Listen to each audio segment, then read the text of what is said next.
ధ్యానిస్తూ వచ్చాం. అది ఇలాగ ప్రభువుని స్తుతించిన మన కొరకు ప్రభు ఏర్పాటు చేసినటువంటి దినము ప్రభు బల్ల. ఈ బల్లలో మనం పాల్గొనవలసిన వారంగా ఉన్నాం. ప్రభు బలలో పాల్గొనాలి అని అంటే వ్యక్తిగతంగా మనము పరీక్షించుకోవాలి. మన జీవితాలు ఎలాగున్నాయి అనేది దేవుని వాక్యపు వెలుగులో మనంతటి మనం పరీక్షించుకుంటే ఏం కనపడదు. మనం చాలా బాగున్నట్లుగానే ఉంటుంది. నేను ఉపవాస కూడికలో మొదటి వర్తమానానికి మేము అందుకోగలిగాం. దైవ సేవకులు మరి ఆ ఒప్పుకోలు ప్రార్థనలో ఎన్ని విషయాలు తెలియపరుస్తూ వచ్చారు. మన స్థితి, మన యొక్క అవన్నీ కూడా బయలుపరచబడ్డాయి. వాక్యం దగ్గరికి వెళ్ళగానే వాక్యము అర్థంలో స్వరూపంగా కనబడుతూ ఉంది. నేనెంత బలహీనుడునో, నేను ఎట్లాంటి వాడునో అన్నీ దైవజనుడి ద్వారా తెలియపరుస్తూ ఉన్నాడు. అవును ప్రభా, ఇవన్నీ నా బలహీనతలను ప్రభు దగ్గర క్షమాపణ పొందుతూ వచ్చాం. విస్తారమైన వాటిలో దోషములకు మానదని తృణీకరించిన ఎన్నో విషయాలు 5 విషయాలు చెప్తూ వచ్చారు. కాబట్టి ఉపవాస కూడికి రండి. రాని వాళ్ళు ఎవరైనా ఉంటే ఈసారి నెలలో రండి. అది చాలా మన ఆత్మీయ జీవితాలకు ఎంతో ప్రోత్సాహం, చాలా ఉపయోగం. సరే, ఈ సమయంలో మొదటి రాజుల గ్రంథం 18వ అధ్యాయము 3-4 వచనాలు మనం చదువుకుంటాం. పోయిన వారం 3వ వచనం చదివాం. ఆ 3వ వచనం గురించి కొన్ని సంగతులు మనం నేర్చుకున్నాం. ఇప్పుడు 4వ వచనం, అందుకని మరలా 3-4 2 వచనాలు కలిసి మనం చదువుకునే వారంగా ఉంటాం. అందరం కలిసి చదువుకుంటాం. మొదటి రాజుల గ్రంథం 18వ అధ్యాయము 3-4 వచనాలు. ఆహాబు తన గృహ నిర్వాహకుడకు ఓబద్యాను పిలిపించెను. ఈ ఓబద్యా యెహోవా యందు బహుభయభక్తులు గలవాడై యెజబెలు యెహోవా ప్రవక్తలను నిర్మూలన చేయించుండగా గృహలో 50 మందిగా 100 దాచి అన్నపానం ఇచ్చి వారిని పోషించెను. దేవుడి వాక్యమును మన కొరకు దీవించును గాక. పోయిన వారం ఓబద్యాను గురించి ఆ 3వ వచనంలో మనం చూసాం.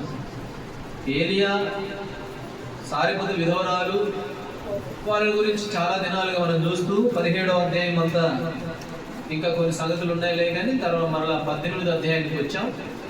ఇక్కడ ఓబద్యాన్ని గురించి గత వారంలో నేను 3 సంగతులు మనం జ్ఞాపకం చేసుకున్నాం. ఇవి ఓబద్యాలో ఉన్న అంతరంగిక లక్షణాలు, అంతరంగికమైనటువంటి లక్షణాలు, ఇంకా బయట కనబడిన లక్షణాలు.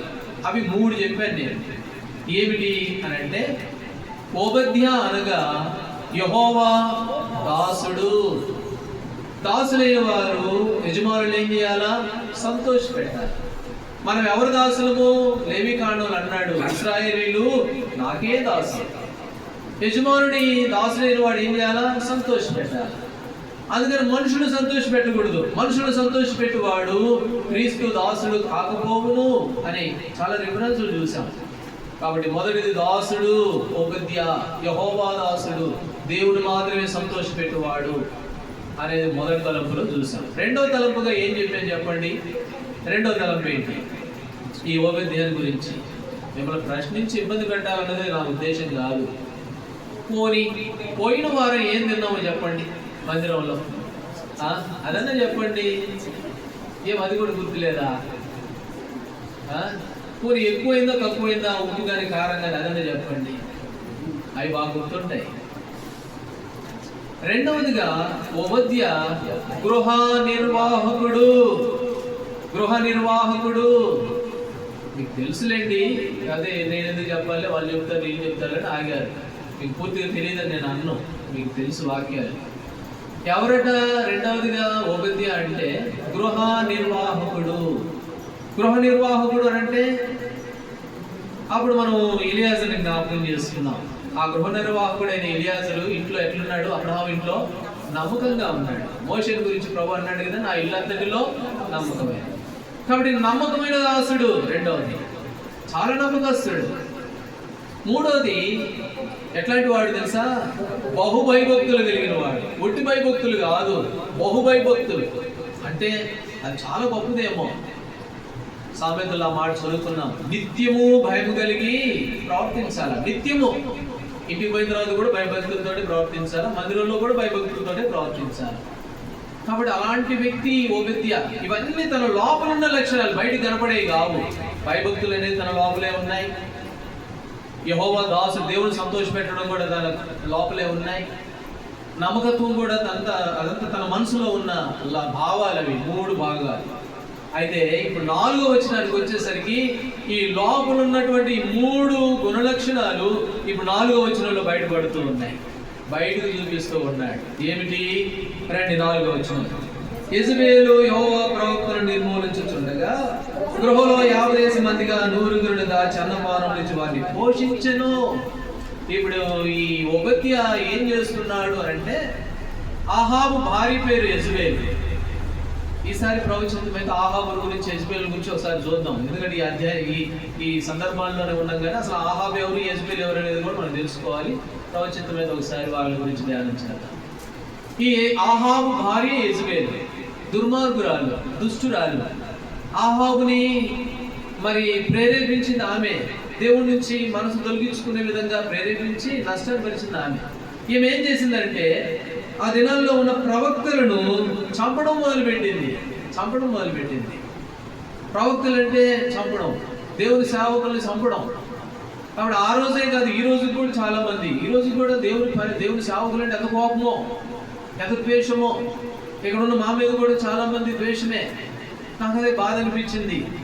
ఏమంటారా, మేము ఏం చేసాం మిమ్మల్ని? మేము అలా కొట్టామా, తిట్టామా? మంచి విషయాలే కదా చెప్పేది, మంచి సంగతులే కదా మాట్లాడేది అని అంటే అసలు వాళ్ళు లేకుండా చేసేస్తాం, అసలు ఈ ప్రాంతంలో లేకుండా చేయాలి, ఏమంత దుర్మార్గం పని చేసాం. అయితే ఇది ఇప్పుడే కాదు, ఆరంభంలో కూడా ఉంది. యెజబెలు కాలంలో యెజబెలు ప్రవక్తలను నిర్మూలన చేస్తూ ఉంది. ఆ మాట చదువుతాం 4వ వచనం. యెజబెలు యెహోవా ప్రవక్తలను నిర్మూలము చేయుచుండగా, నిర్మూలన చేస్తా ఉంటే అందరూ మౌనంగా ఉంటే ఈ ఓబేద్య మాత్రం తెగించాడు, రాణికి ఎదురెళ్ళాడు. అంతే కదండి. 100 మందిని దాచిపెట్టాడంట ప్రవక్తలను. ఆమెమో చంపుతా ఉంది, కనబడి చంపుతా ఉంటే వాళ్ళని తీసుకెళ్ళి దాచిపెట్టాడు. ఇప్పుడు ఎవరికి వ్యతిరేకం చెప్పండి? ఓబేద్య రాణికి వ్యతిరేకం, రాజ్యానికి వ్యతిరేకం. ఆ సంగతి కనుక ఆమె కూడా తెలిస్తే ఆ ప్రవక్తలతో పాటు ఈ ఓబేద్యని కూడా చంపేస్తారు కదా. అయితే తెగించిన వాడు ఈ ఓబేద్య. ఇది మొదటి తలం మనం జ్ఞాపకం చేసుకోవాలి. ప్రాణాలను సైతము లెక్క చేయని వ్యక్తి ఈ ఓబేద్య. బహుభయభక్తులు గలవాడు మాత్రమే కాదు, నమ్మకమైన పనివాడే కాదు, యెహోవాను దాసులుగా ఉన్న వ్యక్తి మాత్రమే కాదు. కానీ ఈయన జీవితంలో ఉన్న మరొక లక్షణం ఏమిటి అని అంటే, దేవుని కొరకై, దేవుని ప్రజల కొరకై ప్రాణములు సైతము తెగించినటువంటి వాడు. రండి మొదటి సమూయేలు గ్రంథం 19వ అధ్యాయం. మొదటి సమూయేలు గ్రంథం 19వ అధ్యాయము 5వ వచనం. మొదటి సమూయేలు 19:5. 5వ వచనం. అతడు ప్రాణమునకు తెగించి ఆ ఫిలిష్తీయుని చంపగా ఇశ్రాయేలుకు గొప్ప రక్షణ కలుగజేసెను. కాబట్టి ఇక్కడ దావీదు గురించి రాయబడింది. అతడు ప్రాణమునకు తెగించి, ఒక పక్క ఫిలిష్తీయుల సైన్యులు కత్తులు కటారులు పట్టుకొని నిలబడి రండిరా చూసుకుందాం అంటుంటే ఇశ్రాయేలులందరూ భయభీతులైపోతూ ఉన్నారు, గడగడ వణికిపోతూ ఉన్నారు. తిండి కూడా సహించట్లా, ఏం చేయాలా, ఇప్పుడు వాళ్ళు ఎదుర్కోవడం ఏంటి, ఎవరు ఏం చేయాలని అందరూ అల్లాడిపోతూ ఉంటే దావీదు వచ్చాడు. వచ్చి ఏం చేశాడు? అతడు ప్రాణమునకు తెగించి నిలబడిన వాడు. ఈ ఓబేద్య కూడా అంతే. ఒక పక్క ప్రవక్తలందరినీ, దేవుని సేవకులందరినీ చంపుకుంటూ వాళ్ళు పోతా ఉంటే వీళ్ళందరినీ తీసుకెళ్లి దాచిపెట్టాడు అని అంటే ప్రాణానికి తెగించాడు. ఈ సంగతి కనుక రానికి తెలిస్తే ముందు అర్జెంటుగా ఓబేద్యని చంపేది. నేను చేసేదానికి నువ్వు మళ్ళీ వాళ్ళని దాచిపెడతా ఉన్నావు, నువ్వు వాళ్ళ తొత్తువా అని చెప్పి ముందు ఓబేద్యని చంపేది. కాబట్టి తన ప్రాణాల సహితము దేవుని బిడల కొరకై లెక్క చేసిన వాడు కాడు. దావీదు కూడా అంతే. ఇశ్రాయేలు ప్రజలందరూ అల్లాడిపోతూ భయపడుతూ ఇక ఇబ్బంది పడుతూ ఉంటే వారి పక్షానికి నేనున్నాను, నా ప్రాణం పైన పర్వాలేదు, ఇశ్రాయేలు రక్షణ రావాలి కాబట్టి నేను నిలబడతానని చెప్పి దావీదు తన ప్రాణమునకు తెగించి ఇశ్రాయేలుతో పోరాడుతూ వచ్చాడు. యేసుప్రభు వారు ఉన్నారండి. యేసుప్రభు వారు ఉంటే యేసుప్రభు వారు చనిపోయారు. ఆ శిలువలో చనిపోయిన తర్వాత ఆయన సాయంత్రం పూట దించి అక్కడ పండుకోబెడితే శిష్యులందరూ పారిపోయారు. శిష్యులు ఒక్కరు లేరు, అందరూ వెళ్ళిపోయారు. అరిమత్తాయి యోసేపు అనే ఒక ఆయన ఉన్నాడు. రండి మార్కు సువార్త 15వ అధ్యాయం. మార్కు సువార్త 15వ అధ్యాయంలో అరిమత్తాయి యోసేపు అనే ఒక వ్యక్తి, శిష్యులందరూ పారిపోయారు, యేసుప్రభు వారిని అందరూ విడిచిపెట్టారు, యేసుప్రభు వారు చనిపోయారు, శిలువ మీద నుండి దించారు. అప్పుడు సాయంత్రం అయింది. ఇప్పుడు ఆయన భౌతికాయన సంగతి ఏంటి? రండి మార్కు సువార్త 15వ అధ్యాయము 43వ వచనం. 43. కనుక సాయంకాలం అయినప్పుడు అరిమత్తాయి యోసేపు తెగించి పిలాతు వద్దకు వెళ్ళి, తెగించి పిలాతు వద్దకు వెళ్ళి, ఇప్పుడు యేసుప్రభు వారు బ్రతుకున్నప్పుడు ఆ చిన్న అమ్మాయి పేతురుతో అన్నది, నువ్వు కూడా ఆయన మనిషివే కదా అంటే, ఆయన ఏమన్నాడు, ఓ అమ్మాయి ఆయన కూడా తెలియదు, ఎందుకంటే ఆయన మనిషిని తెలిస్తే వీళ్ళని కూడా శిక్షిస్తారు. ఇప్పుడు యేసుప్రభు వారు చనిపోయారు, ఆయన మనిషిని చెబితే మనల్ని కూడా పట్టుకుంటారేమో భయంలో ఉన్నారు. అయితే అరిమత్తాయి యోసేపు ఏం చేశాడు? అతడు తెగించి పిలాతు దగ్గరికి పోయా, ఆయన మా ప్రభువేనండి, ఇవ్వండి, భౌతిక ఆయనని ఇవ్వండి. అయితే ఏం చేశాడంట? తెగించి, తన ప్రాణాలకు కూడా తెగించి. కాబట్టి దేవుని బిడ్డలు, ప్రభు బిడ్డలంగా మనం ఎలాంటి వారంగా ఉంటే ప్రభు విషయంలో ఇలాంటి తెగింపు అవసరం. అందుకని వారి పేర్లు దావీదుని గురించి కానీ, అరిమత్తాయి యోసేపుని గురించి కానీ, ఓబేద్యాని గురించి కానీ దైవ గ్రంథంలో లిఖించబడ్డాయి. తెగించిన వారు ప్రభు కొరకై. ఒక ఆయన ఉన్నాడు, యోహాను సువార్త 3వ అధ్యాయంలో, మంచి గొప్ప ఆయన, వాక్యం బాగా తెలిసిన ఆయన, దేవుడు అంటే భయం మంచి ఇష్టం కలిగిన ఆయన. రండి యోహాను సువార్త 3వ అధ్యాయం. యోహాను సువార్త 3వ అధ్యాయంలో ప్రభు అంటే భయభక్తులు కలిగిన వ్యక్తి ప్రభు దగ్గరికి వచ్చాడు. ఎప్పుడు వచ్చాడు? ఆ మాట చూడండి. 3వ అధ్యాయము 2వ వచనం. 3వ అధ్యాయం 2వ వచనం. అతడు రాత్రి యందు ఆయన యొద్దకు వచ్చి, బోధకుడా, నీవు దేవుని యొద్ద నుండి వచ్చిన బోధకుడని మేము ఎరుగుదుము. ఇప్పుడు ఒక ఆయన వచ్చాడు. ఎవరు ఈయన అంటే, మరి నికోదేమని మనుషుడు. నికోదేము ముసలోడు, పెద్దోడు, దేవుని వాక్యం అంటే బాగా ఇష్టం. ప్రభు దగ్గరికి వచ్చాడు. ఎప్పుడు వచ్చాడు చెప్పండి? ఎప్పుడు వచ్చాడు? రాత్రి యందు వచ్చాడు. రాత్రి పూట. పగలైతే ఎవరిని చూస్తారేమో, నువ్వు కూడా ఆయన శిష్యులు అంటారేమో. దేవుడు అంటే ఇష్టమే, దేవుడు అంటే ప్రేమే. అయితే ఎప్పుడు వచ్చాడు? రాత్రి ఎవరికి తెలియకుండా. కొంతమంది అంటూ ఉంటారు, మందిరానికి రండి అంటే, పర్వాలేదండి, మేము ఇంట్లోనే చేసుకుంటాం, ఆయన అంటే మాకు బాగా ఇష్టం అండి, ఆయనకు అప్పుడప్పుడు ఏదైనా కానుకొడిస్తామండి, ఇంట్లోనే చేసుకుంటామండి, ఇంట్లోనే మాకు ఇష్టం అండి. కాబట్టి నికోదేమనే మనుషుడు తెగించిన వాడు కాదు. అరిమత్తాయి యోసేపు తెగించి, పర్వాలేదు, ఎవరేమనుకున్నా పర్వాలేదు, పిలాతు దగ్గరికి వెళ్తాను, నేను వెళ్తాను, శిష్యులు పారిపోయారండి, నువ్వు కూడా పారిపోవడం లేదు, నా ప్రభు నాకు ప్రాముఖ్యం, ప్రాణం పోతే అన్నదమ్ములు అంటున్నారు, దావీదు నువ్వు చిన్నోడు పోయి గొర్రెగాడు పోరా నాయన, ఇక్కడికి ఎందుకంటే, లేదు నేను పోతాను, నేను ఇశ్రాయేలు పక్షాన్ని నిలబడతాను. కాబట్టి ప్రాణములకు తెగించి నిలబడిన మనుషులు.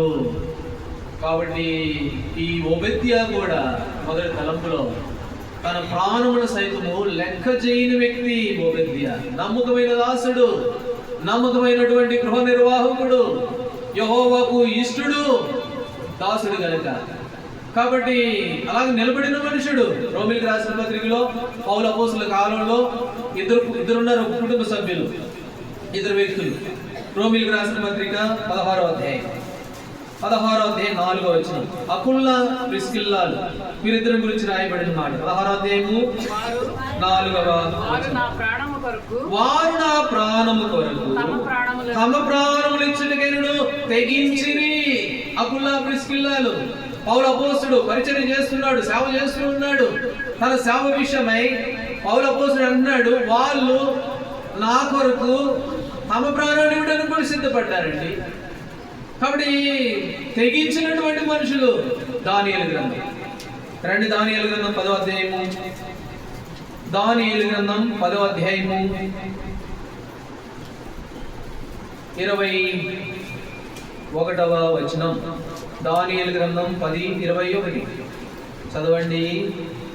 21. అయితే సత్య గ్రంథమందు రాసినది నీతో చెప్పెదను, మీ అధిపతియకు మిఖాయేలు గాక ఈ సంగతుల గురించి నా పక్షముగా నిలువ తెగించిన వాడు ఒక్కడునూ లేడు. నా పక్షముగా నిలువ తెగించిన వాడు కావాలి నాకు. అయితే ఒక్కడు కూడా లేడు. దేవుని కొరకై, దేవుని పని కొరకై, దేవుని పరిచర్య కొరకై అకుల్లాలు ప్రిస్కిల్లాలు ప్రాణాలు కూడా తెగించారు. దానియేలు గ్రంథంలో నా పక్షం నిలబడేవాడు, తెగించి నిలబడేవాడు ఒక్కడు కూడా లేదు. ఇది మనం పరీక్ష చేసుకోవాలి. ప్రభు విషయంలో మన తెగింపు ఎట్లుంది? ప్రభు విషయంలో మనం ఎలాంటి వ్యక్తులుగా కనబడుతూ ఉన్నాం? ఓ దేవుని కొరకై నీ సమయాన్ని ఇవ్వడానికి తెగిస్తూ ఉన్నావా? నీ ఫలాంతిని ఇవ్వడానికి తెగిస్తూ ఉన్నావా? దేవుని మందిరంలో దేవుని బిడ్డల కొరకై అకుల్లాలు ప్రిస్కిల్లాలు ప్రాణమే ఇస్తూ ఉంటే ప్రాణం వద్దు ఏమొద్దు, కానీ వారికి సహకారంగా నిలబడే విషయంలో కావచ్చు. అయితే అంటాడు, నా పక్షంగా నిలబడి తెగించిన వాడు ఒక్కడును. ఇలాంటి మనం ఎలాంటి వారంగా ఉన్నామో ఈ మొదటి తలుపులో పరీక్ష చేసుకోవాల్సిన వారంగా ఉన్నాం. దావీదు తన ప్రాణములు తెగించి ఇశ్రాయేలు పక్షంగా నిలబడ్డాడు. ఓ అరిమత్తయి యోసేపు మిగతా ఆయన వెంబడి తిరిగి ఆయనతో పాటు తిని ఆయనతో పాటు అద్భుతాలు చేసిన వాళ్ళంతా పారిపోయి ఉంటే ఏ సంబంధం ఎప్పుడో విన్నాడు, ప్రభుని గురించి తెలుసుకున్నాడు. ఈయన మాత్రం ప్రాణాలు తెగించి పిల్లల దగ్గరికి పోయి ఆయన దేహాన్ని తీసుకొచ్చుకున్నాడు. ఒక ఆయన పెద్ద ఆయన ధర్మశాస్త్రం అంతా తెలిసిన వ్యక్తే, దేవుని వాక్యం గురించి బాగా తెలిసిన వ్యక్తే రాత్రిపూట వచ్చాడు, ఎవరికి తెలియకుండా వచ్చాడు. అది కూడా భక్తే. కాబట్టి దేవుని విషయంలో, దేవుని మందిరం విషయంలో, దేవుని కొరకు నిలబడే విషయంలో నువ్వు నేను మన వైఖరి ఎలాంటిదిగా కనబడుతూ ఉంది. యోబు గ్రంథం 4వ అధ్యాయం. యోబు గ్రంథం 4వ అధ్యాయము రండి 6వ వచనం. నీ భక్తి నీకు ధైర్యం పుట్టించదా? నీ భక్తి నీకు ధైర్యం పుట్టించదా? నీకోదేమో ఎందుకు రాత్రి వేళ కలుస్తూ ఉన్నావు, రాత్రి వేళ పోతూ ఉన్నావు, నీ భక్తి నీకు ధైర్యం పుట్టించదా? కాబట్టి మన భక్తి ఎలాంటిదిగా ఉంది? ధైర్యం కలిగిన భక్తి, దేవుని మందిరం కొరకు, దేవుని వాక్యం కొరకు ధైర్యం కలిగిన వ్యక్తులుగా, తెగించిన వారంగా, ప్రభు పక్షాన నిలబడేటువంటి వ్యక్తులుగా ఉన్నామా లేమా? ఏంటి మన భక్తి? కాబట్టి ఈ భాగంలో మనం చూస్తే ఈ ఓబద్యా అనేటువంటి మనుషుడు ఏమంటున్నాడు? ప్రభు పక్షాన నిలబడిన వాడు. అందుకనే మోషేతో దేవుడు అన్నాడు 33:21 నిర్గమాకాండం, నీవు ఈ బండ మీద నిలబడవలను. చదవండి. నిర్గమాకాండం 33:21 యెహోవా ఇదిగో ఉన్నది, నీవు ఆ బండ మీద నిలువవలెను. 1 కొరింథీ 10. ఆ బండ క్రీస్తే. నువ్వు ఆ బండ మీద ఏం చేయాలా? నిలబడాలి. నా వల్ల కాదండి, నిలబడలేనండి, ఏదో ఎప్పుడో ఒకసారి ఇచ్చిపోతాను, రాత్రి పూట వస్తానండి, లేకపోతే ఎప్పుడన్నా తెలియకుండా వస్తానండి. కాదు, నువ్వు ఆ బండ మీద నిలబడాలి. బండ మీద నిలబడడం అనేది ఏం చూపిస్తుంది? స్థిరత్వం. గాలి వస్తే ఇటు ఊగిపోవడం కాదు. నీ భక్తి నీకు ధైర్యం పుట్టించదా అంటే ఓబద్యా నిలబడినట్టు నిలబడాలి, తెగించి నిలబడే వారంగా ఉండాలి. అందుకని అంటాడు, నీవు ఆ బండ మీద నిలబడు. ఫిలిప్పీ 2:21. అందరూ తమ సొంత కార్యములను చూస్తున్నారు కానీ ఈ బండ మీద నిలబడేవారు లేరు. కాబట్టి మనం ఎలాంటి వారంగా కనబడుతూ ఉన్నాం? ఓబద్యా ఆత్మీయ జీవితం మనకు ఒక పురుకొలుపు, మేల్కొలుపు. ఓబద్యా బహుభయభక్తులు గలవాడు, సామాన్యుడు కాదు. దేవుని కొరకే తెగించిన వాడు. యెజబెల్ ఒక ప్రవక్తలందరిని చంపుతూ ఉంటే ఆమెకు తెలియకుండా ఇలా కొంతమందిని 50 మందిని దాచిపెట్టాడంట. అది ఎంత యెజబెల్ రాణికి ఎదురుపోవడం అంటే సామాన్యమైన విషయం కాదు. రాణికి ఎదురు వెళ్ళడం అంటే తల దేంతో కోరుకున్నట్టు, కొరికితో కోరుకున్నట్టు. రాజుగారు తెలుసుకుంటే పొదివే ఉండదు దెబ్బలకి. అట్లాంటిది రాణికి ఎదురుపోయాడు సామాన్యుడు. అంటే తన జీవితంలో ఏం కనబడుతుందంటే ప్రభు పక్షాన నిలవ తెగించిన వాడు. కాబట్టి దానియేలు అంటాడు, నా పక్షాన్ని నిలవ తెగించిన వాడు ఒక్కడు కూడా లేడు. అయితే మనం పరీక్ష చేసుకోవాలి. ఈ షాలేములో ఉన్న నేను ఈ షాలేములో ఉన్న నేను ఎలాగా నిలబడే విషయంలో, ప్రభు కొరకు నమ్మకంగా ఉండే విషయంలో నేను ఎలాంటి వ్యక్తిగా ఉన్నాను, ప్రభు పక్షాన నిలబడడం కొరకై ఎలాంటి వ్యక్తిగానే కనబడుతున్నానో పరీక్ష చేసుకొని ప్రభు బలని సమీపించే వారుగా మనం ఉంటాం. సరే, రెండో విషయానికి వెళ్తే రండి. రాజుల మొదటి గ్రంథం. నాకేమో చెప్పాలని ఆశ,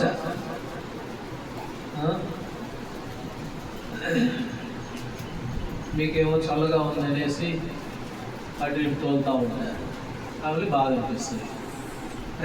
మొదటి రాజుల గ్రంథం 18వ అధ్యాయం 4వ వచనం చదవండి.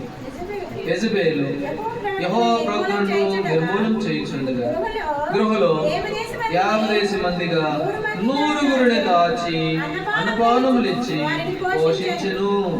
ఇక్కడ ఈ ఓబద్యా చేసిన మరొక కార్యం ఏంటంటే 50 మందిగా 100 100 మందిని దాచాడు.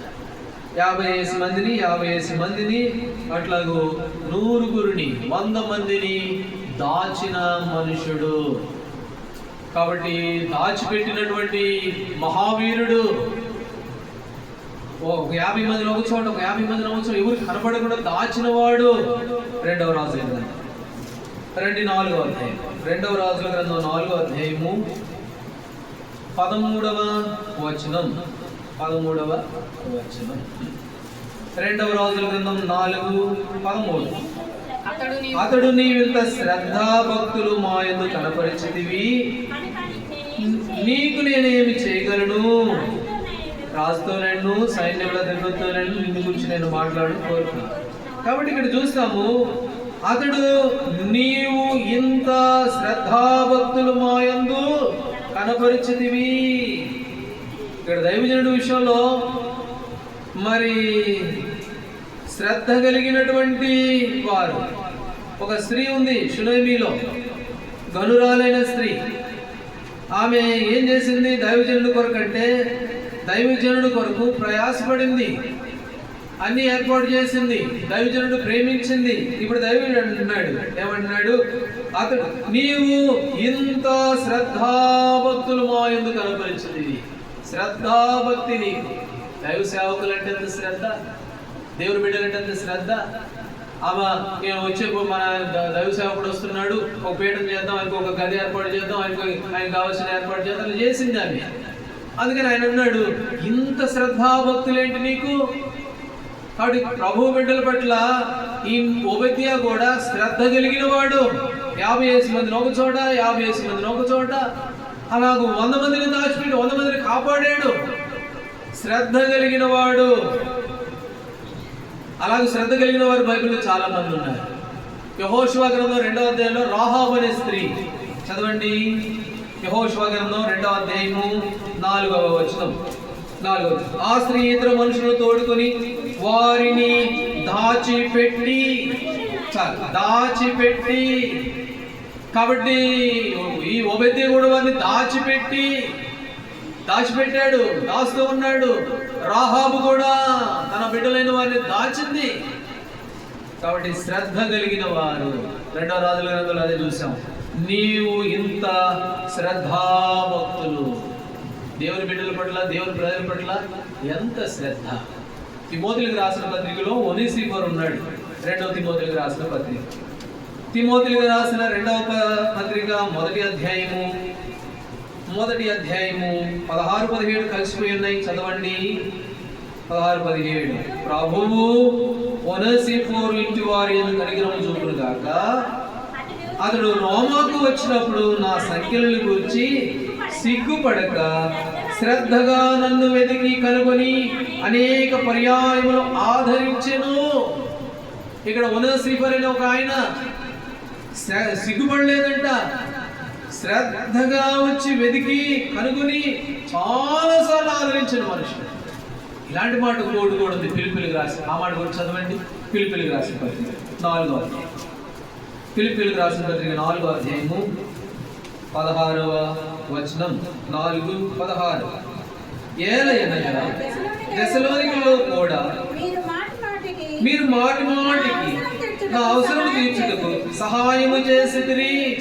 మాటి మాటికి, ఒకసారి కాదు, మాటి మాటికి సహాయం చేస్తూ ఉన్నారట. ఒనేసిఫోరు అనేటువంటి భక్తుడు ఆ అవసరతలో చేర్చుకుని అనేక పైగారిని ఆదరించిన వాడు. ఇక్కడ వీళ్ళు కూడా మాటి మాటికి చేర్చుకుని మాటి మాటికి ఆదరించేవారు. ఓ ఎంత శ్రద్ధ! అందుకనే ఆ 2వ రాజులు నీవింత శ్రద్ధాభక్తులు మా యందు కనపరిచితివి. కాబట్టి ప్రభు బిడ్డలంగా రెండవదిగా మనం జ్ఞాపకం చేసుకోవాలి, ఈ ఓబద్య ఎంతో శ్రద్ధ కలిగిన వాడు, అందుకని వారిని దాచిపెట్టాడు. ఈనాడు మన శ్రద్ధ ఎలాగుంది, మన శ్రద్ధాభక్తులు ఎలాగున్నాయి? దేవుని ఇంటిలో ఉన్న నువ్వు నేను, దేవుని ఇంటిలో ప్రభు ద్వారా కొనబడిన నువ్వు నేను, మన శ్రద్ధ ఎట్లా ఉంది? ఎంత శ్రద్ధాభక్తులు కలిగి ఉన్నాం? మాటి మాటికి సహాయపడే వాళ్ళు, మాటి మాటికి అవసరతల్లో ఆదుకున్నటువంటి వారు ఆ కొత్త నిబంధనలో. అయితే ఈనాడు మనం ఎలాంటి వారంగా ఉన్నాం? 2వ కొరింథీయులకు రాసిన పత్రిక 8వ అధ్యాయము 5వ వచనం. 2వ కొరింథీ 8:5. మొదట ప్రభువునకును మాకును తమ్మును తామే అప్పగించుకుని. మొదట ప్రభువునకు వాళ్ళు ఏం చేశారంట? ప్రభు కొరకు సహాయపడేటువంటి వారు, దేవుని బిడ్డలైన వారు మొదట ఎవరికి అప్పగించుకున్నారు? ప్రభువునకు మొదట అప్పగించుకున్నారు. ఆ తర్వాత వారు ఏం చేశారంట?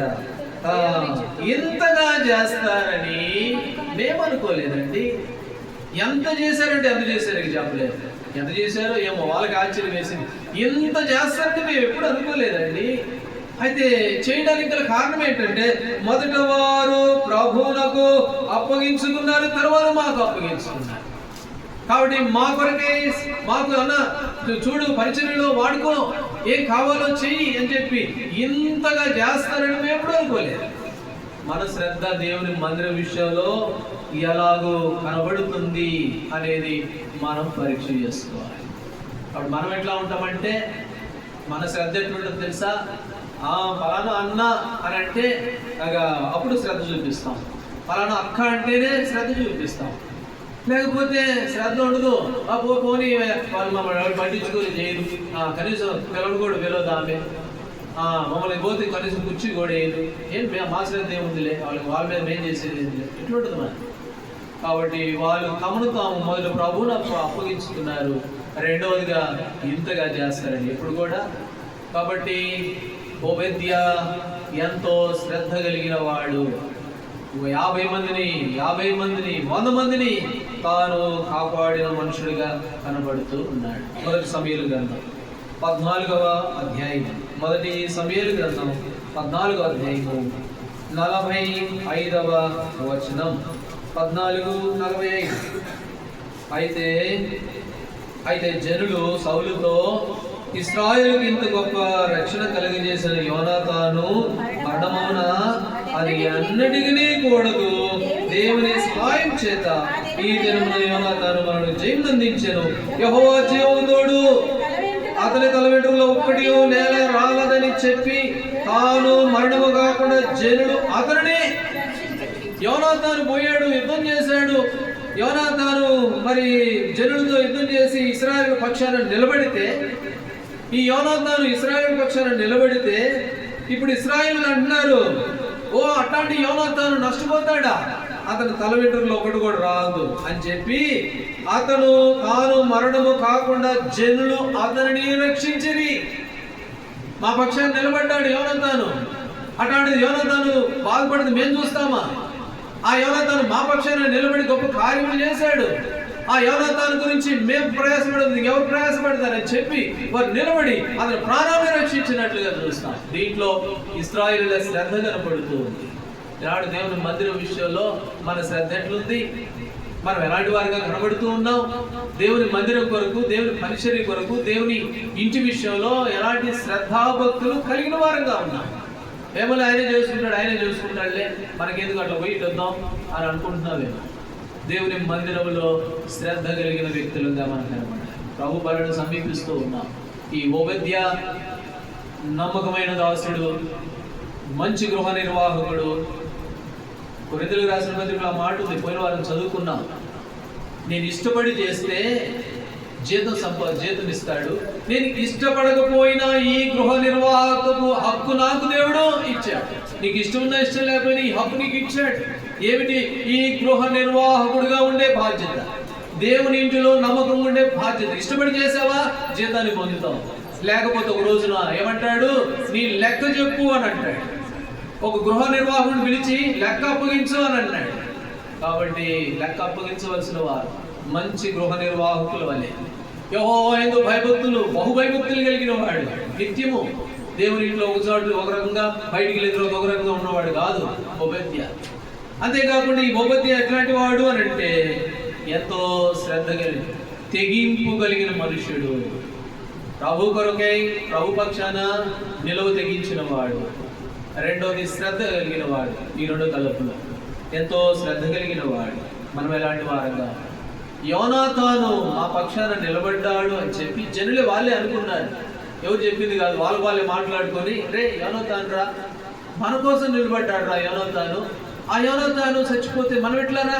యోనాతాను మనమే సాయం చేయాలని చెప్పి జనులు అతని ప్రాణమును రక్షించిరి. యోనాతానుకు సహాయపడి. సామెతలు 13వ అధ్యాయం 4వ వచనం. సామెతలు 13:4. ఆ మాట చదవండి. ఈ తలంపు ముగించకముందు. దొరకదు. శ్రద్ధ గలవారి ప్రాణము, శ్రద్ధ గలవారి ప్రాణము పుష్టిగా ఉంటది. దేని మీద శ్రద్ధ?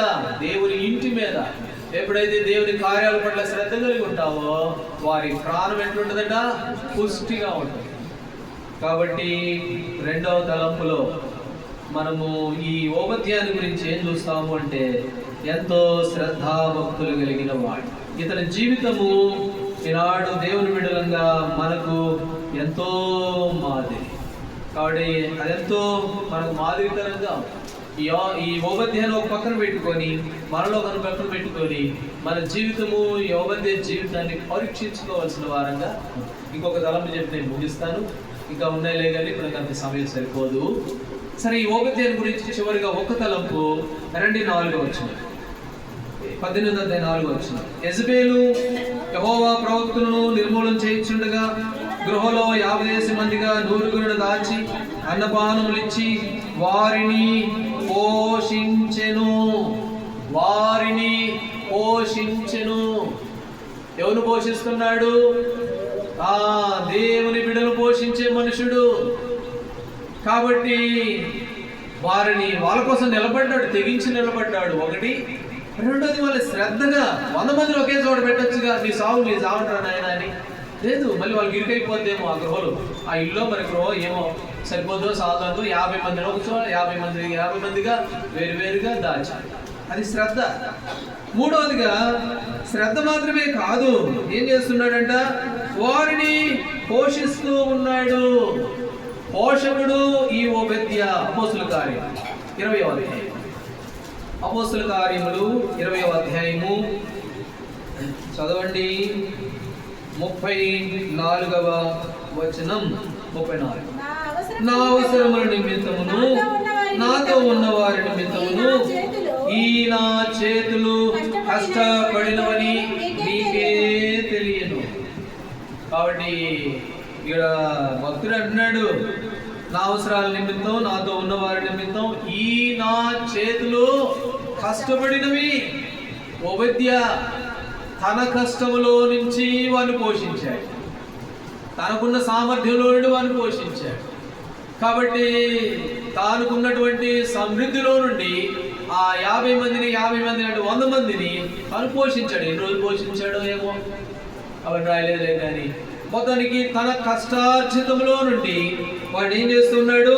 అందుకని ఇక్కడ భక్తుడు అన్నాడు, ఈ నా చేతులు కష్టపడినవి, నాతో ఉన్న వారి నిమిత్తం, నా నిమిత్తము ఈ నా చేతులు కష్టపడినవి.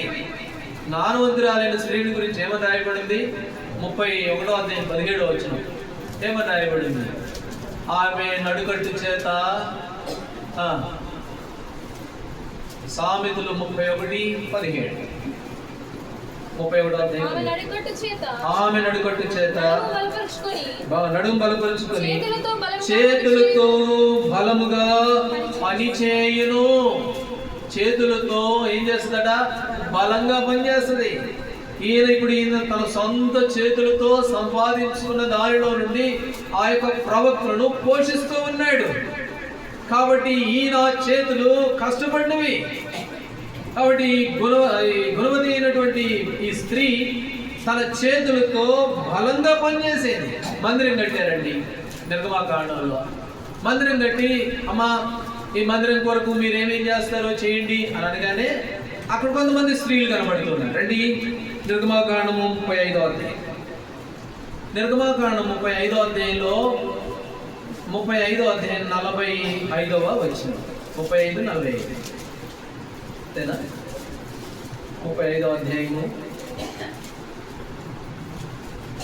25వ వచనం, క్షమించండి, 35:25. మరియు వివేక హృదయం గల స్త్రీలందరూ తమ చేతులతో తాము వడికిన నీల ధూమ్ర రక్తవర్ణము గల నూలును, సన్నని నూలును, తమ చేతులతో వడికినటువంటి వాటిని దేవుని మందిరం కొరకై, దేవుని పరిచర్య కొరకై తమ చేతులతో చేసినటువంటిని తీసుకొచ్చారు. దేవుని పని కొరకై వారి చేతులు కష్టపడ్డాయి. దేవుని ఇంటి విషయంలో ప్రయాసపడిన వారు. ద్వితీయోపదేశకాండం 15వ అధ్యాయంలో ఒక మాట ఉంది, చదవండి ఆ మాట. ద్వితీయోపదేశకాండము 15వ అధ్యాయము 8వ వచనం. 15:8. 15:8 చదవండి. నీ చేయి ముడుచుకొనక వారి కొరకు నీ చేయి ముడుచుకొనక. ఈయన చేతులు కష్టపడ్డాయి. వారు చేతులతో వడికినటువంటి వాటిని మందిరం కొరకు తెచ్చారు. ఆ స్త్రీ తన చేతులతో బలంగా పనిచేస్తుంది. అందుకనండి నీ చేతులు ముడుచుకోదు. కొన్నిసార్లు మనం ఏం చేస్తాం? ఆ చేతులు ముడుచుకునే వారుగా ఉంటాం. ఎస్తేరుతో అన్నాడు ఆ మాట. ఎస్తేరుతో మొద్దుకాయ అన్నాడు. చదవండి ఎస్తేరు గ్రంథం. ఎస్తేరు గ్రంథం 4వ అధ్యాయము 14వ వచనం. ఎస్తేరు గ్రంథం 4:14. నీవు ఈ సమయమందు ఏమీ మాట్లాడక మౌనంగా ఉన్నాయడలా యూదులకు సహాయము విడుదల మరేమ దిక్కు నుండి వచ్చును గాని నీవును నీ తల్లి వారిను నశించుదురు. నీవు ఈ సమయాన్ని బట్టి రాజ్యంలోకి వచ్చినవేమో, నీవు ఇందుకోసమే ఇప్పుడు దాకా సజీవంగా ఉన్నావేమో, దేవుడు ఇందుకొరకే నిన్ను ఇక్కడ దాకా ఉంచాడేమో, దేవుడు ఇందుకొరకే, దేవుని పని కొరకే మనల్ని బలపరిచాడేమో. ద్వితీయోపదేశకాండంలో నీ చేతులు ఏం చేసుకోవద్దు అన్నాడు? ముడుచుకోవద్దు. జ్ఞానవంతురాలు తన చేతులతో బలంగా పనిచేస్తుంది. ఈ ఓబద్యా కూడా అంతే. తన చేతులతో తాను సంపాదించిన దాంట్లో ఏం చేస్తూ ఉన్నాడు? ఆ ప్రవక్తలకు తాను పోషకుడుగా ఉన్నాడు. ఎందుకున్నాడు చెప్పనా? మత్తయి సువార్త 25వ అధ్యాయం. నేను ఆకలి వంటిని, మీరు నాకు ఆహారం పెట్టింది వేసుకోవాలంటే. మీరు ఎప్పుడు ఆకలి ఉన్నారు? ఈయన సహోదరులు ఒకరికి చేస్తే నాకు కూడా చేసినట్టే. కాబట్టి ఈ సత్యాన్ని ఎరిగిన వాడు ఓబద్యా. ఈ దేవుని సేవకులకు చేస్తే నా ప్రభువుకు చేసినట్టేనని చెప్పి శ్రద్ధ కలిగి మరి తెగించిన వాడై వారిని గృహలో చోట దాచిపెట్టి వారికి పోషకుడిగా ఉన్నాడు. తన సామర్థ్యంలో నుండి, తన శక్తిలో నుండి తాను పోషకుడిగా ఉంటూ అలాగూ చేస్తూ వచ్చాడు. ప్రభు బిడ్డల గురించి ఒక మాట ఉంది. యెషయా గ్రంథం 41లో వీరు ఒకరికొకరు సహాయం చేసుకుంటారు. కాబట్టి మనము ఒకరికొకరము సహాయం చేసుకున్నాం. ఎలా కనపడుతూ ఉన్నాం? ఇలా చేతులు ముడుచుకున్న వ్యక్తిగా ఉన్నావేమో దేవుని ఇంటి విషయంలో. శ్రద్ధ విషయానికి వచ్చేసరికి కాబట్టి శ్రద్ధ లేని వ్యక్తిగా కనబడుతున్నావేమో. అంతేకాకుండా మరి ప్రభు కొరకై నిలబడే విషయానికి వస్తే తెగించే విషయంలో ఎలా కనబడుతూ ఉన్నామో ఈ 3 విషయాల్లో మనం ఒకసారి పరీక్ష చేసుకుందాం. ఓబద్యా మనకు మాదిరి. ఈ ఓబద్యా నమ్మకమైన వాడు, మరి దేవుని ప్రజల కొరకై ప్రయాసపడిన వాడు, ఎంతో భయభక్తులు కలిగిన వాడు. ఒబెద్యలాగా ఉండాలన్నదే దేవుని సంకల్పం. అందుకే ఆయన మనకి తండ్రి అయ్యాడు. మనకి ఎందుకు తండ్రి అయ్యాడంటే, ఎఫ్రాయిముడికి నేను తండ్రిని గానా, ఇశ్రాయేలుకి నేను తండ్రిని గానా, జ్యేష్ఠపుత్రుడు గాడా? జ్యేష్ఠపుత్రుడికి ఉండే లక్షణాలు ఇవి. శ్రద్ధ కలిగిన వాడుగాను, నమ్మకమైన వాడుగాను, ప్రభు కొరకే తెగించేవాడుగాను, పిలాతు వలె, పిలాతు దగ్గర పోయిన అరిమత యోసేపు వలె, దావీదు వలె. కాబట్టి ఈ యొక్క ఓబేద్యా వలె మనం కూడా ప్రభు విషయంలో రాబో దినాలు, ఒకవేళ గతంలో ఇక మనం ఇలాంటి అనుభవాలు లేకుండా జీవించామేమో, అయితే ప్రభు నమ్మదగిన వాడు క్షమిస్తాడు. ప్రభు దగ్గర అడిగి, ప్రభా ఇదిగో ఇక నుంచి నన్ను ఈ ఓబేద్యాలా ఉంచు, మీ కొరకు నమ్మకంగా నిలబడతా, బండ మీద నిలబడతా, స్థిరంగా ఉంటాను. కాబట్టి గాలి వచ్చిందంట, బుద్ధిమంతుడు బుద్ధిహీనుడు ఇద్దరు ఇల్లు కట్టుకుంటే ఆ ఇంటిని పరీక్షించడానికి ఏమొచ్చినాయి? వరదలు వచ్చినాయి, గాలి వచ్చింది, ఆ వరదలు లోపలికి పోయి ఆ గోడలన్నిటిని పరీక్షించినాయి.